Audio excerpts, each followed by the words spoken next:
All right. Hey, Collin. I know you wanted an eagle at the end to possibly tie the course record, but just great way to end the week in Maui. Yeah, not going to complain with an 11 under. I mean, scores out here this week. Obviously, it was a little too late, but I needed it. I needed it just as a kind of a boost for the rest of the year. Coming this week, I didn't really know exactly how the game was going to play out. Kind of just chugged along, put one foot in front of the other the first few days, but the game was feeling good yesterday. I just made a couple mistakes, and today just came out firing and never stopped. What are the biggest things you'll take away from this week as you start this calendar year?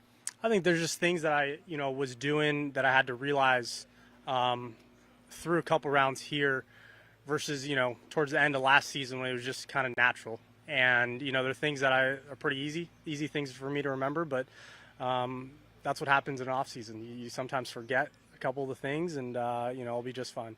How much does starting a calendar year in a place like this, where it is kind of casual, obviously you did your press conference in flip-flops, how cool is it to start it here? Does it set the tone for the rest of the year for you? Yeah, I mean, if you're out here in Kapalua every year, you're doing something right. It means you won, and hopefully we could have a lot more years like this. But it's a good place to start. Normally we got a couple new clubs in the bag, wide fairways.